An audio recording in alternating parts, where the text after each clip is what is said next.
This is, thank you for turning up in so great numbers because, I mean, you're probably going to experience the most boring lecture you have ever heard because this is my Virgo thing. What I'm going to show you today is my child, and I think it hasn't been seen anywhere else in the world, but it's my thing, and I've tried to present it in several other places like workshops, and back home in Denmark everybody thinks it's horribly boring.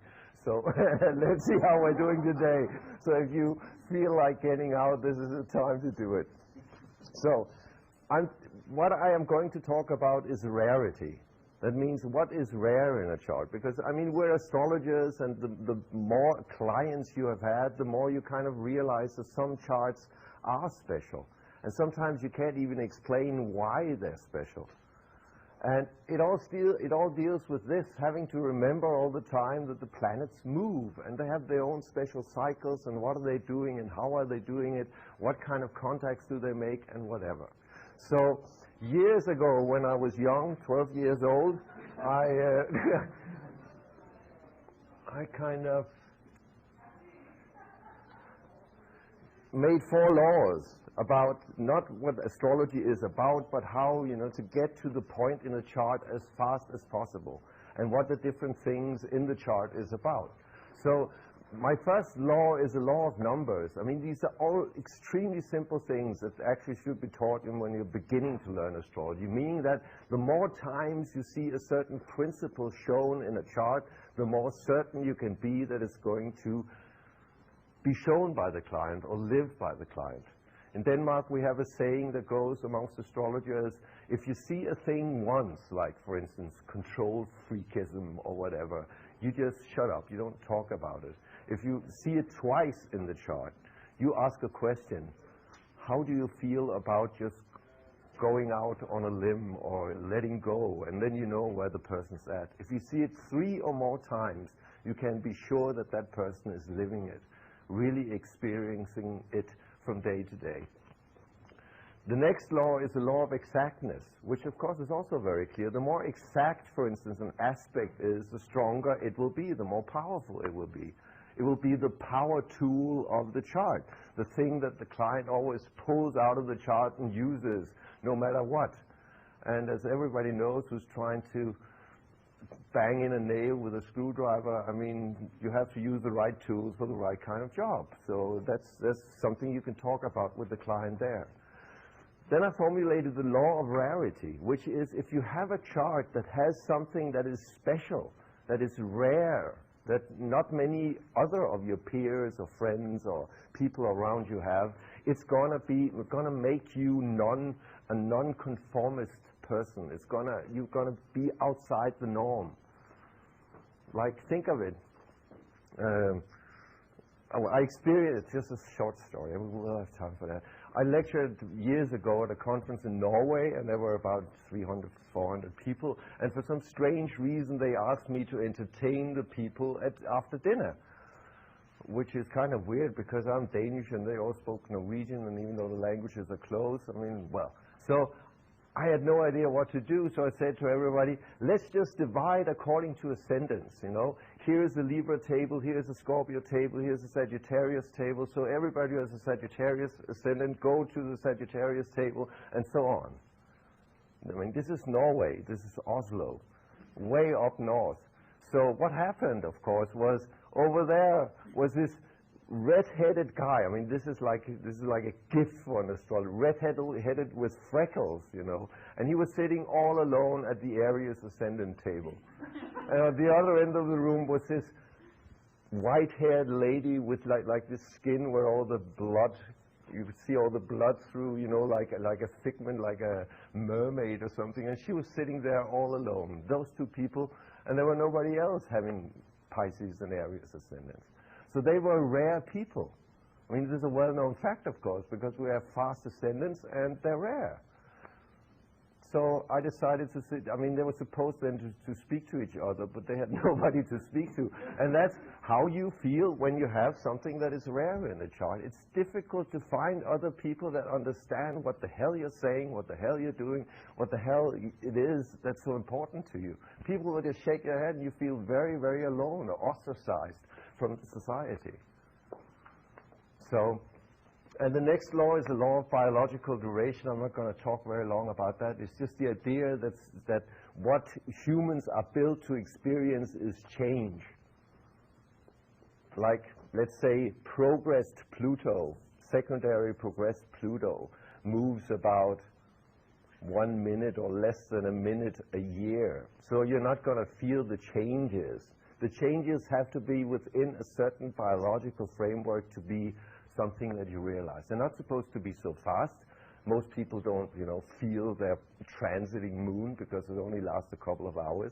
But we feel Saturn, we feel Uranus, Neptune, and Pluto because they have a span that's biological acceptable to us, and we understand what's going on. It's like, it seems like the span is 1 to 2 years, which is also the span in time where most people are able to project themselves into the future to see, well, in 2 years I will probably be doing this. But try doing it like in 20 years I'll probably be doing this, and you will be totally lost because it all disappears in a haze. It gets less and less seeable the more in the future it is. So, this law of rarity, of course, made me think, then what is rare? I mean, you have clients coming or students coming who were born back in the 20s or 30s, I mean, I did 30 years ago, and they will all say, well, I have a Scorpio ascendant and my Pluto's in the 8th, and that's my horoscope ruler. Isn't that horrible? Well, back then, everybody had it, because Pluto was in Cancer. So when the ascendant is a Scorpio, Pluto is there, so it's not rare at all. And these kind of things is what I think we have to think about every time we see a chart. Try to think of it in semi-astronomical terms, saying, is this rare or is this not rare? So, and here we come to the boring part of the lecture, which is going to last the next 30 hours, which is the next 30 minutes, which is, I mean, what do Virgos do on their day off? If you learn nothing else from this lecture, you will have learned this, because I'm a Virgo. So what did I do? I started counting. I started counting stuff, because I don't know. I didn't know. How often does a Sun-Mars conjunction take place? How often does a Sun-Mars opposition take place?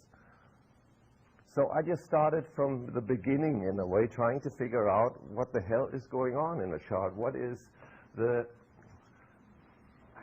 thing? Yeah, well, I've got to talk a little bit about that, because to me, what made me, now you've got the secret out about the medical school and all that stuff, but what made me quit medical school for astrology was the sheer fact that it's the only science, it's the only psychology, really, too, that caters for the fact that everybody is an individual, is something special. I usually do the joke when I do lectures for normal people, meaning non-special people, meaning non-astrologer. I usually say, like, if science works like this, you make a pill, you give it to 100 people, and if 90 of them fall asleep, you've invented the sleeping pill. But if I'm one of the last 10, and that's what astrology is all about, and that's why it's so difficult to test it scientifically, because people fall out. People are special. We all have something in our chart that is not normal, that is not, that's difficult to relate to other people. It might be an unexpected planet, it might be something else in the chart. So, the thing is, I think everybody is special, more or less, and we have special places, but some people are maybe more special than others. So here comes the boring part. This is a graph, of course, showing how the ascendant works. As you can, I'll just go through it very fast because you know it already probably. That, of course, if you have an MC that's around in Capricorn, you have a very fast-moving ascendant the more to the north you get. So if you even go north of the polar circle, everything kind of crashes and it looks like this. And there's nothing you can do about it, because what happens is you have the MC here, you have the ascendant here, and the distance becomes smaller and smaller, and suddenly the ascendant conjuncts the MC and jumps 180 degrees. and starts off here because we want the ascendant to be on the left. That's why it does this. So all this discussion about which house system works north of the polar circle is bullshit, because it really is a basic problem of what sign is rising on the ascendant. And because all the signs can't rise when the sun is up like 6 months. It doesn't go down. It's never below the horizon, so the ascendant has to jump. So that's why we as astrologers have a great problem with that. So imagine, like, at our latitudes, I mean, it's rare to be in Aries or Pisces or Aquarius or Taurus, and then the ascendant kind of picks up again. So if you're born with an ascendant in one of those signs, you are special, because there are not many people around who have the same ascendant. If you've had many clients, you know, go through their charts, check out and see how many Pisces ascendants you have. I think I have about 3 or something, and that's all. What should you advise these people to do to become non-special? Move to the southern hemisphere, right? Go to Australia, you know, because it's upside down there. So it's one way to do it. But maybe they like to be special, I don't know. So, retrogrades. There was a guy, this is the only guy I know of. There maybe some, but I've never heard about them. That is John McCormick. He tested what are the possibilities of having retrograde planets and how are they, you know, positioned. So I did a research with a woman called Annemette Petersen, where we counted all the kind of different possibilities for retrogrades. Which planet is retrograde most of the time?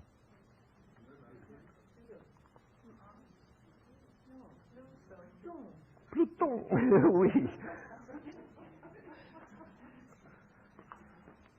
It looks like this. And this is what I mean. I mean, this is my Virgo bit. This is where, for once in a lifetime, you know, a Virgo gets to shine. I've counted something. Normally, I haven't counted round. So, like, this, the yellow stripe, or the left part of this, is from 1900 to 1999. The middle part is 1950 to 2049, and the next one is 2000 to 2099. It's just different 100-year spans that have been tested. So here you see, like Pluto, Neptune, which are almost in the same distance from the Earth, and that's why their retrograde pattern is almost the same, are almost retrograde 40% of the time. I think a lot of the karmic astrologers who are into, you know, coming in from previous lives and retrograde planets and all that stuff, I mean, I don't think they know this. I don't think they've even thought about it. You know, so 40% of us, at least, is going to be from some period, earlier period of some sort. So, as you can see, Venus is the most rare planet to have retrograde. Meaning, if you have a retrograde Venus, you will be a person that other people, they have difficulty understanding how you reach out to other people. The modus in which you use your Venus will be different from other people. Maybe you will find another retrograde Venus person who you can really exchange views with and learn something from. But this is going to be a very rare thing. Mars is also a very rare planet to have retrograde. So these are the numbers counted by a Virgo. So this is, no. So this is one planet being retrograde. What is most common? How many planets are mostly retrograde in a chart? What? The outers are mostly retrograde. That's true. But how many? What's the normal, you know, to have 0 planets retrograde, 1 planet retrograde, 2, 3, 4, 5, or 6, or 8 even? 2 or 3. Good bit. I counted and found this.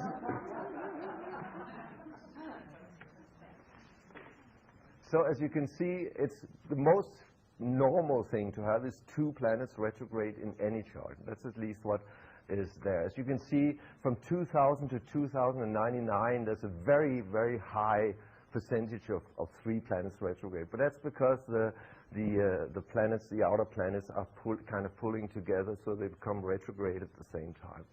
It's not an artifact, it's just the way it is. So it means 2 planets, 3 planets, 1 planet, 0 planets, 4 planets, 5 planets, and 6 planets. That's the way it goes with having how many planets you're supposed to have or can have retrograde in a chart. Meaning that if you have 5 planets retrograde, you are rare. If you have 0 planets retrograde, you are actually rare. Most astrologers seem to think that retrogradation in a chart is an exception. Actually, it's almost a rule, right? It's also possible to have 6 planets retrograde, which is so rare that it only happens in a very, very short time span in these centuries.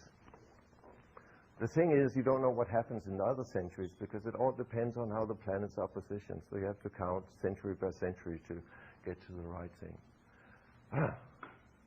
So I'm stuck for time here, but that's good. These are all just a funny thing is you only have 4 days where Mars and Pluto are retrograde at the same time. I don't know what it means, but if you meet a person who has a retrograde Mars and a retrograde Pluto, that person is rare. 4 days per year? In 4 days in 100 years. 4 days in 100 years? Yes. When Mars and Pluto? Yeah.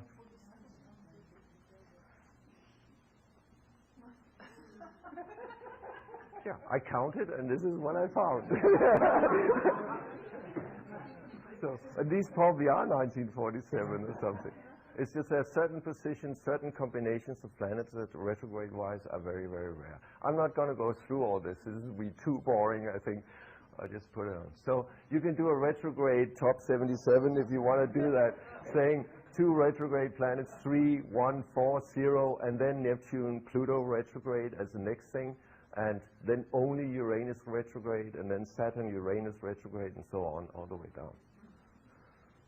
So the idea is, of course, at some point to put all these things into some form of program where you just enter a chart and out comes the rarity index, right? Where you say, okay, this is how rare this person is. Problem is, when do we stop counting? Or where do we stop counting? So, planets and signs, right? You know, planets move like this in an eclipse where the sun is in one point, and of course, this is how it works. Kepler's second law. So, if you look at the sun, where it's positioned in degrees, and this is tested from last century, 1900 to 1999, it seems pretty normal, right? You know that it's, you know, this is how many times the sun is in a certain degree over these 100 years. So if you do it by sign, it looks like this. Pretty uninteresting, really, but this is what comes out when you're a Virgo and you start counting things. So when things get a bit too so I mean, if you want to do a rarity index for the sun in Capricorn or Sagittarius would be the most rare, but the difference is so small it probably doesn't matter. The moon looks like this, how it's distributed over the 360 degrees, and it's a pretty, even if the eccentricity of the moon is 0.055, it's still so close to the Earth that it doesn't make much of a difference. Mercury looks like this. The gray line is Mercury is a total. The red is Mercury direct. The blue is Mercury retrograde. So here's a bit of a difference. And of course, finding that this is strange in a way that Mercury really races through Gemini, where it rules. So maybe there's a rule here, because many of the things I found, I've discussed with a good friend of mine, Finn Vandale, who's a very, very good Vedic astrologer and has a degree from an Indian university and stuff in Vedic astrology. And he said a lot of these things were known by the old Vedic astrologers, saying that certain positions are rare, and because of that, that person needs a special kind of reading. So it would be rare or normal, it would be rare to have Mercury in Gemini and so on. If you count Venus in signs, it looks like this, which is a totally different picture. This is counted from the 1st of the 1st, 1900 to the 23rd of February 2000. That's to get kind of the Venus to Venus conjunction. Why does it look like this? 72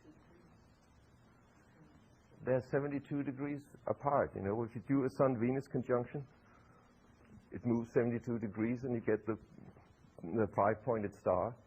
So there's an almost, you can make an ephemeris that's pretty exact just by counting 8 years ahead on the same day, and you will have probably the same kind of Venus aspect. So tested within these 100 years, this is how Venus position in signs is going to look, which is weird, right? And please note also that in these things, it's almost impossible to have, I'm saying almost because I'm not 100% sure, but it's pretty much impossible to have a retrograde Venus in Libra.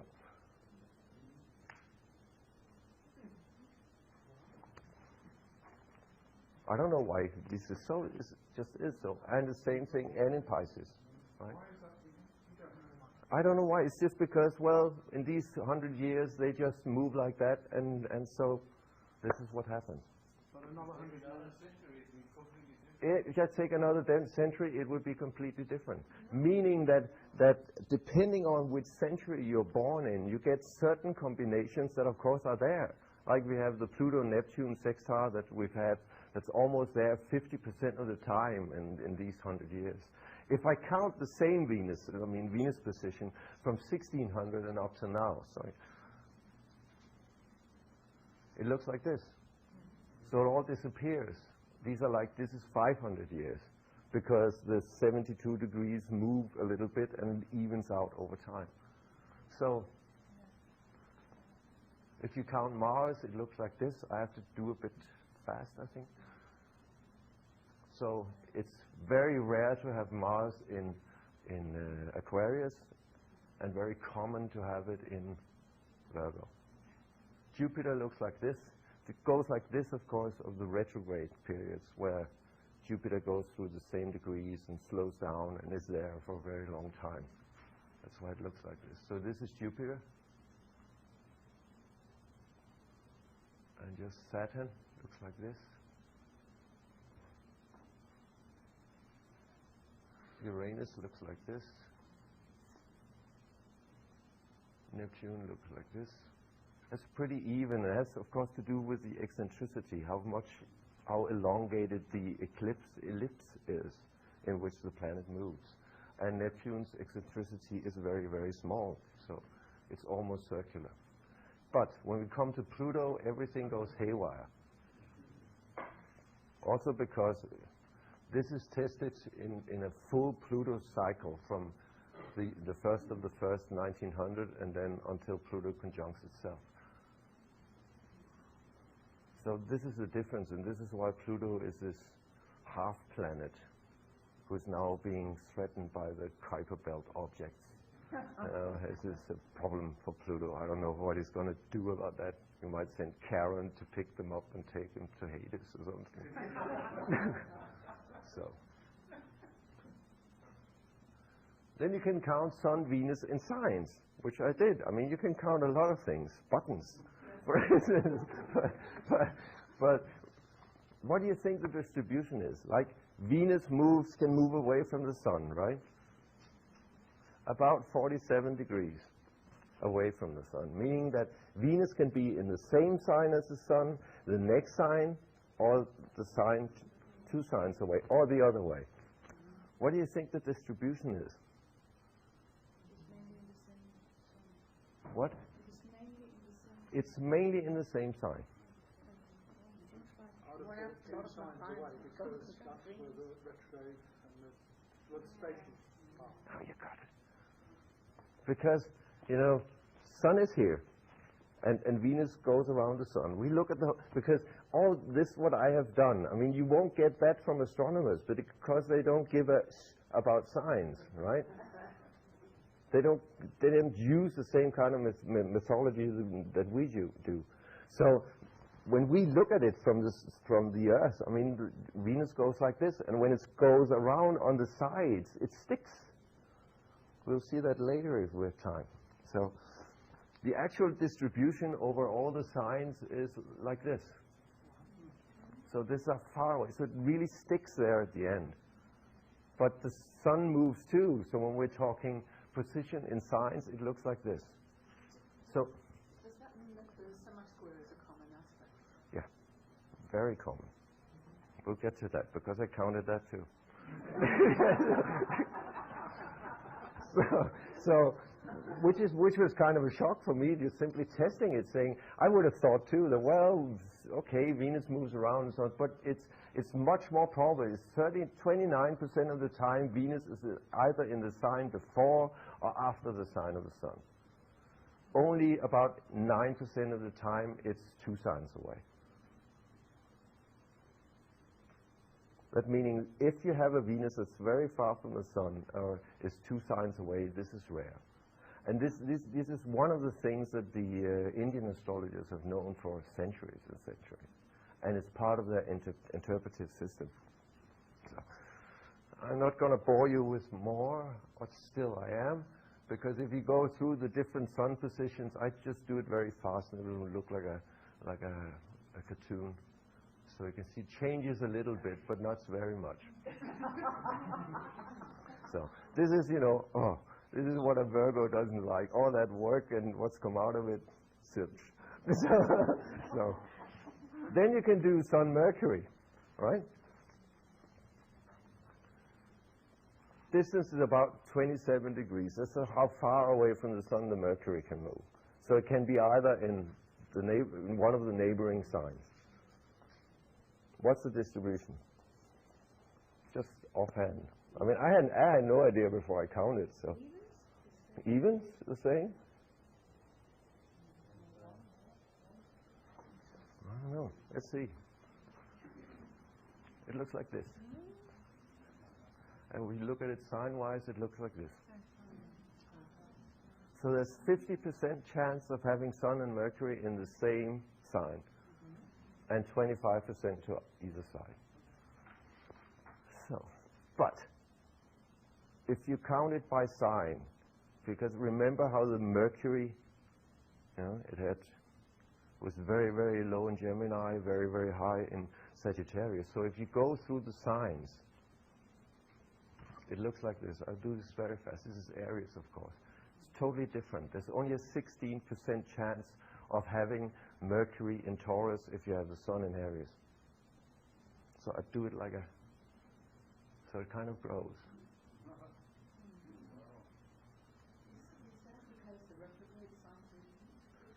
It's because the way the eclipses are positioned, and they don't move only very little over the centuries. So because of that, Mercury stays in certain signs a longer time, and if it's so, that's the reason. So, and this is the top 8 of Mercury, Sun-Mercury positions, meaning the most rare thing to have is a Sun in Virgo and a Mercury in Leo. I don't have that. No. If I had, this Mercury in Leo would have said, what the hell is all this counting about? Do an ordinary good psychological lecture instead of just counting all the time. No, I have my Mercury in Virgo in case anybody wonders. So, yeah. But please note that the rare things, they are where Mercury is in front of the sun, meaning Mercury being a morning star rising before the sun does. It's rare because Sun moves and Mercury moves. They move like in the same way, but the lower part of it, it's the Mercury in the sign before, because they turn and move in the same direction. So it's a bit different. So aspects. Oh yes. So Sun, Moon. I start with that because that's very boring. And it looks like this. This is the distance from the sun to the moon, meaning how many times over 100 years is the sun, and moon in conjunction, have a 0-degree distance, or a 30, 60, 90, and so on. So you get like the opposition here in the middle.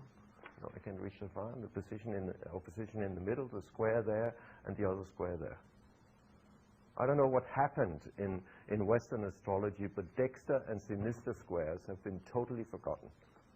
There's only one guy in tradition in English astrology, which is Whitman, who wrote about Dexter and Sinister, and he got it all wrong. So, so in effect, it's very confusing. I mean, yeah. Yeah, but he has really kind of threw away a lot of the things like we heard in the film yesterday, but he did. I mean, and he is mainly interested in the cyclic phenomena between the things. Yes. There's one thing that people always, what are the most rare aspects?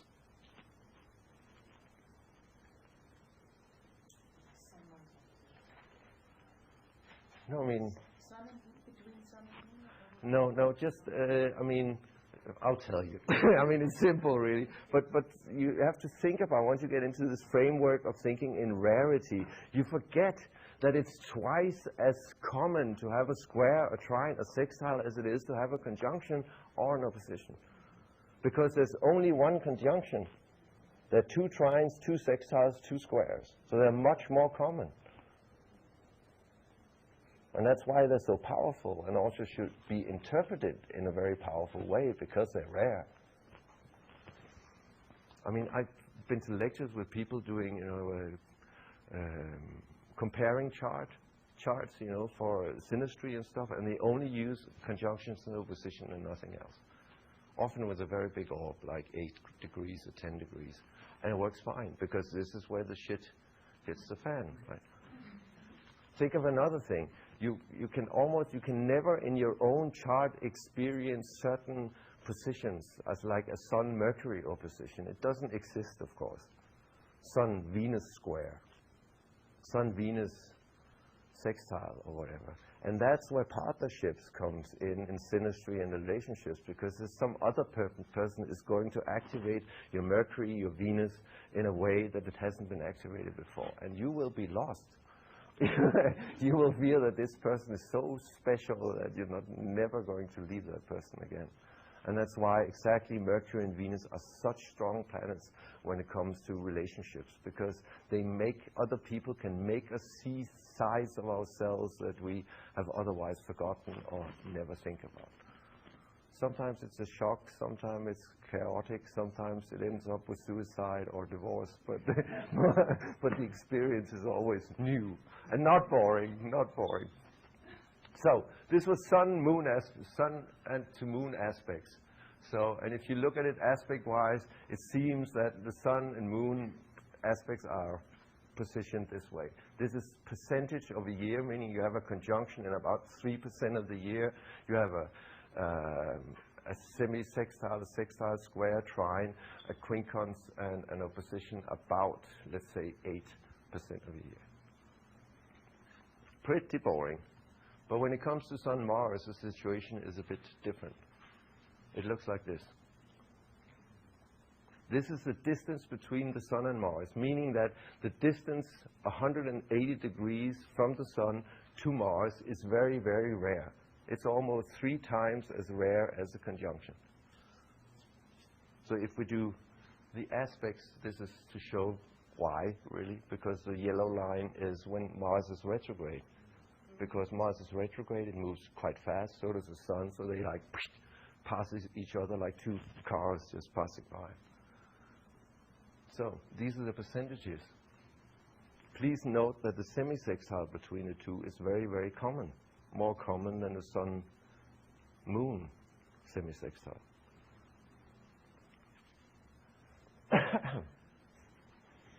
Yes. So Sun-Jupiter, same principle, but not as big as. And here we can see when we reach the 120 degrees, meaning the trine, you can have both direct Jupiter trines and retrograde Jupiter trines. direct retrograde Jupiter trines are more common. Less common, sorry. They're rare. So that's maybe something one should take into account. Sun, Saturn, same thing, just that because of the distance, it looks like this. So here you cannot have direct trines from the Sun to Saturn simply because of the size of them. So Mercury, Sun looks like this.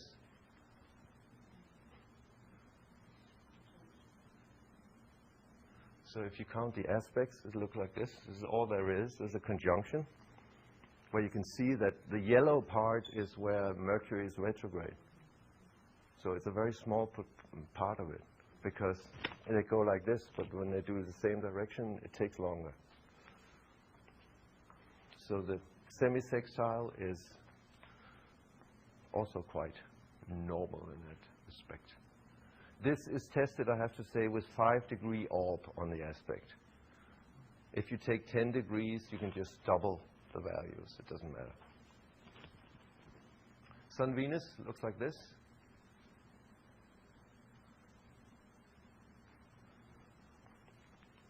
So this is where we get the 45-degree aspect, which is incredible. I mean, it's there 30% of the time. I remember John Addy, in his book Harmonics and Astrology, has a great story about this guy who tested, it wasn't Addy himself, it was another guy who tested people with social problems and kids who weren't good at school and whatever. And he found that they have a very high percentage of Sun semi-square Venus. Problem is, which Addy of course said, was that, well, we all have that. It's 30% of the time.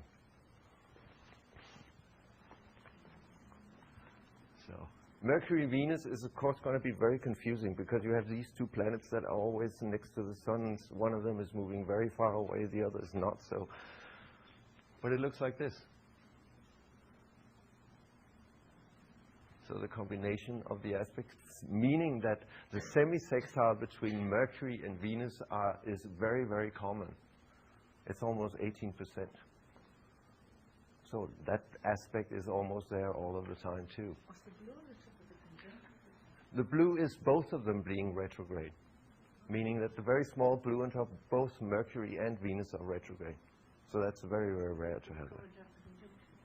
Sorry? Pretty common to have the conjunction. Yeah. It's a bit more where they're both retrograde.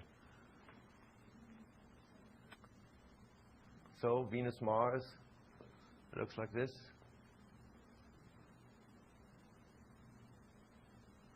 I'll just go through them very briefly. I mean, it's nothing you can keep. I mean, it's just ideas that hopefully you go home and look at charts and think, oh, wow, think of it in terms of planets moving all the time.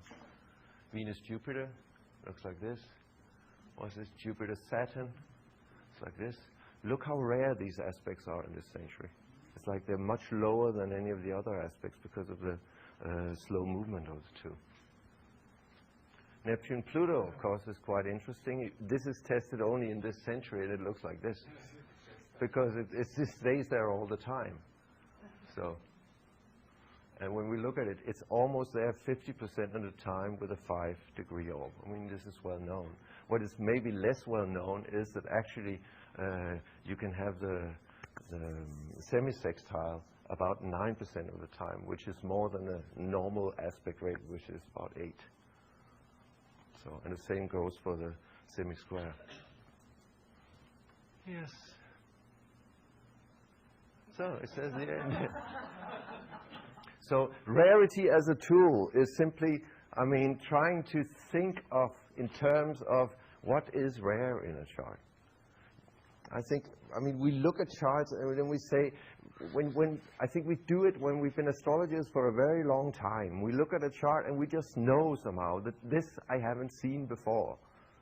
But you might be unlucky, and the next 10 clients you have all have the same thing, you know. Maybe, as we know, we're all pulling in the clients that we somehow need free to experience according to our own chart. So this combination of simply looking at the chart and having some statistical knowledge behind what it is we're doing, I think is very important. And that is why I did this, and I'm going to keep on doing it. I wanted to do I mean, what is the percentage, what's the possibility, which planet is mostly unaspected? That would be an interesting thing to know too. I tried to write the program last night, but it fucked up. So the whole thing is written in a program which you probably know called Electric Ephemeris. But the great thing is that you can program it yourself with an XLI special package and module. Yes. Have you done any research about the smallest, sort of cramming the most planets into as small as the next most space? You can find that in Mickelson's book, Planetary Phenomena, that he gave out. There's a whole list of any conjunction or coming together of planet within 30, 45 or 50 or 60 degrees. It's a great book. Yeah. I haven't checked that, but you can look it up in that book. It's there. So just go through it. Mickelson did some great work. Which is a great book. Other questions? Yeah, actually, can I ask one please? When you started out, you said you had 4 laws. Do you place any importance on the law of expression? For an example, there are 2 ways of expressing every energy. Yeah. So how important do you place that? Oh, this is really almost a topic for my lecture tomorrow, where I'm lecturing about the birth myth. I really think that I mean, to me, the natal chart is fate. I mean, this is where you get stuck. This is where the door slams. This is where there's nothing, no matter how much you meditate, how you develop, how religious you are, or how spiritual you are, you're not going to move your Mars in your natal chart. It's not going to happen. No matter how much I meditate, I'm never going to be smaller, so I'll have a good seat in an airport, airplane. You know, there's nothing I can do about that, so it's fate. But then comes what you're asking about, is that we have 2 ways of reacting to everything, which to me is the moon and the sun. So which is the ways of expressing every energy? Yeah. Positive, negative, of everything. Yeah. 2 ways of expressing that. There may be, but I don't know. There's so many different ways of being and living and being a human being. And I can't say what is the right or the positive or negative way. I just reacted to the way you formulated the question. But it has to do with what, to me, it's always what makes the person that is seeing you and whose chart you're doing, what makes that person happy. It's enhancement of life quality. That's all that it's about. And I usually say, I'll do anything, you know, just as long as it helps that person. I'll even throw away the chart, you know. Maybe I didn't understand your question correctly. For example, actually, I didn't put the question across very well. I suppose there's a negative and a positive way of expressing any energy. In Mars, for example, if you express it negatively, you could assume that it would be expressed as anger and violence, and positively as determination. Yeah. This is where we disagree totally. Because to me, expressing anger is not necessarily negative.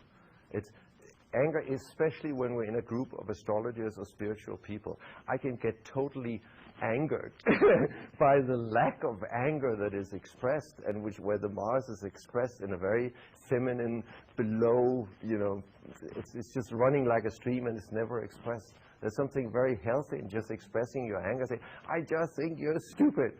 And, you know, like Aries does it, and it's gone. Like having a fight with an Aries is a great thing. I mean, you get everything out, you know, the inner Schweinehund, as the Germans are saying. It all comes out. And 5 minutes later, it's forgotten. It's a great thing about Mars because it burns up the whole thing.